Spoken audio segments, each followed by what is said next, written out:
All right, this is section 7.1, and our essential question is, how do you recognize when two quantities vary directly or inversely? The learning targets are to classify direct and indirect variation, and then we're going to be writing inverse variation equations. So let's see what an inverse variation equation is. So here is the general form of an inverse variation equation. We have y equals a over x, and I know that a can't equal 0 because then everything's just 0. So a is my constant of variation. So it has to be the same in everything. That's why it's a constant. So if I'm looking at direct variation, I know that y would equal a times x, right? Because now since I'm multiplying here, then that's going to be direct variation. Since I'm dividing a and x, that's my inverse variation. So I can keep that in mind when I'm trying to determine if it's direct or indirect.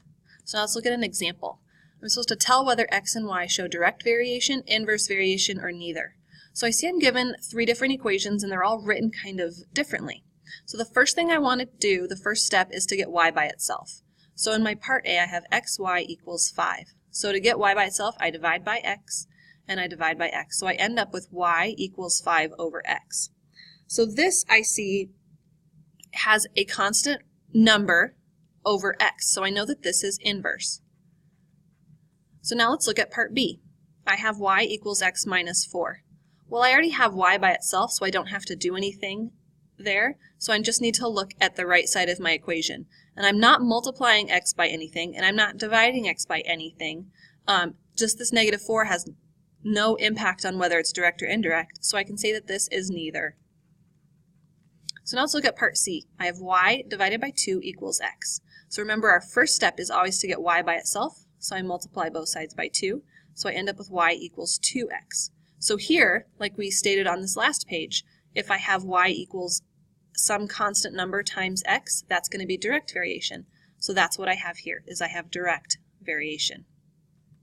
So the first step, always get y by itself and then see what the rest of your values are looking like. So these are your first couple of monitoring progress. Try these and see what you can come up with and see if you get the right answers. So this right here is example number 2. We're going to be classifying data, right? Again, we're showing if it's direct variation, inverse variation, or neither. So the book walks you through on page 360 what you should be looking for, but that kind of makes my brain hurt, so I just do it a different way. So I know that direct variation ends up being y equals a times x. And I know that indirect is y equals a divided by x. So I know that in order for something to fall either indirect or indirect, my a value has to be the same in my entire table. So let's look at table A. If I start with my y value is negative 12, and I'm going to see if it's direct first, just because that's the top one. So negative 12 equals 2 times x. So I want to get, I'm sorry, that x is 2, so this would be my a. So I want to get a by itself, so I divide by 2. Divide by 2, so I would get negative 6 equals a. So that's a great start. Let's see if it works the same for the next part.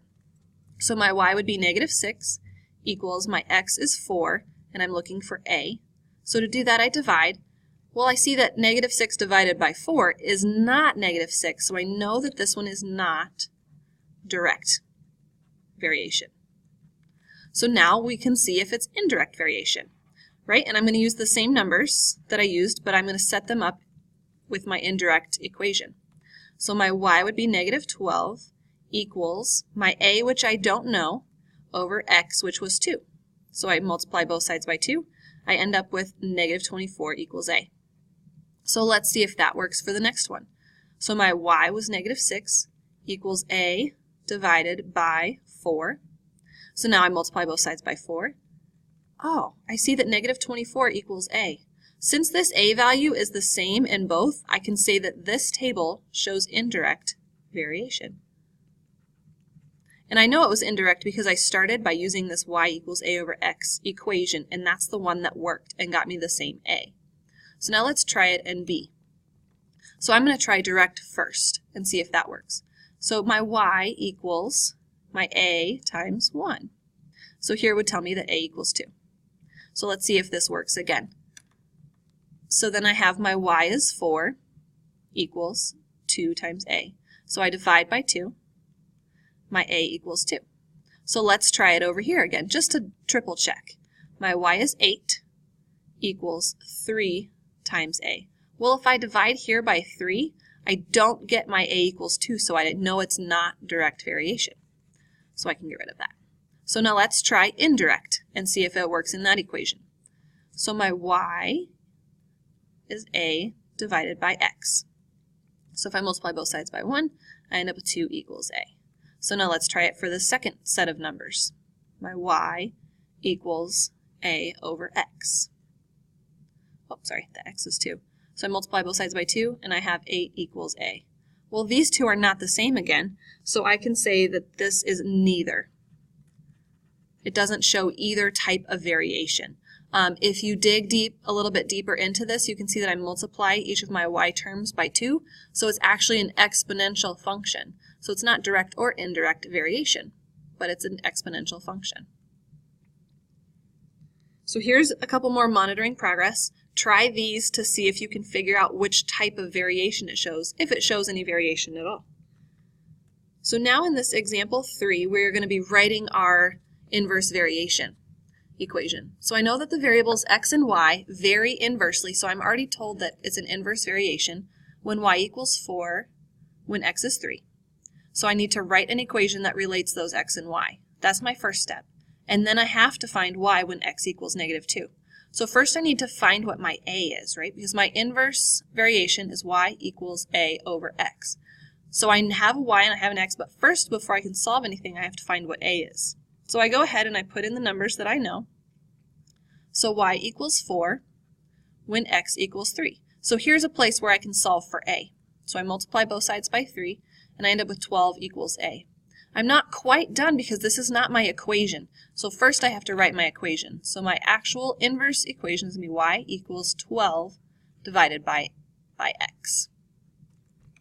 So now that I have my equation, right, this is part A right here that I've done. So now that I have my equation, I can find y when x equals -2. So I'm finding y, so that's still my variable, equals 12 divided by a -2. And I know 12 divided by a -2 is a -6. So using this inverse equation, I figured out what y is when I'm given a different x.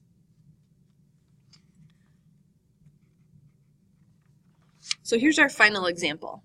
This is example number 4. So the time in hours that it takes a group of volunteers to build a playground varies inversely with the number of volunteers. It takes a group of 10 volunteers 8 hours to build the playground. So first I need to make a table showing the time that it would take to build the playground when the number of volunteers is 15, 20, 25, and 30. And then I have to figure out what happens to the time as the number of volunteers increases. So the first thing I'm doing when I'm dealing with inverse variations, I have to find that a value, right? So I know that y equals a over x. And I have a y value and I have an x value, so I can go ahead and do that. So I know that it takes 8 hours when there are 10 volunteers. So I multiply both sides by 10, and I get my a is 80. So now that I know this, I can set up my table. And I'm just going to click on this table because it will show it down here a little bit, and I don't have to draw it out. So here's exactly what we just did. We solved for our a value, and then we wrote our inverse variation equation. Right? So now that I have my a, I can actually write my equation. So now we're going to make this table of values.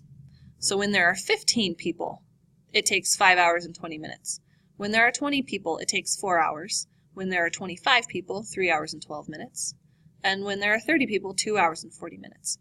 So one thing that you should notice is that the time does not decrease by the same amount each time.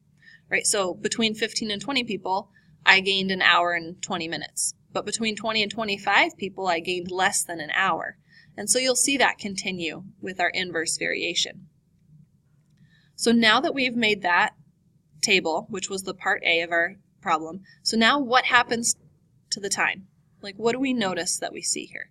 So as we get more volunteers, the time that it takes decreases, which is something we could have assumed. So we also know that if I have only 5 volunteers, I can work backwards as well, that it's going to take quite a bit of time to build the playground. So it also asks me to put this in. So if I have 5 volunteers, it's going to take me 16 hours, and that does follow along with the path that I have here. So here we've got our final monitoring progress. Try these, see if you can first write the equations and then use those equations to solve for the rest of the problem, and see how you do on those. So let's look at our learning targets. The first one was to classify direct and indirect variation. We were able to do this from equations here, and then also when we were given values, right? We were given these tables of values and we could tell if it was direct or indirect. That was our classifying. And then writing inverse variation equations. We were able to write these equations from a word problem and from given information. So now that you've done both of these, go ahead and work on that homework for this section.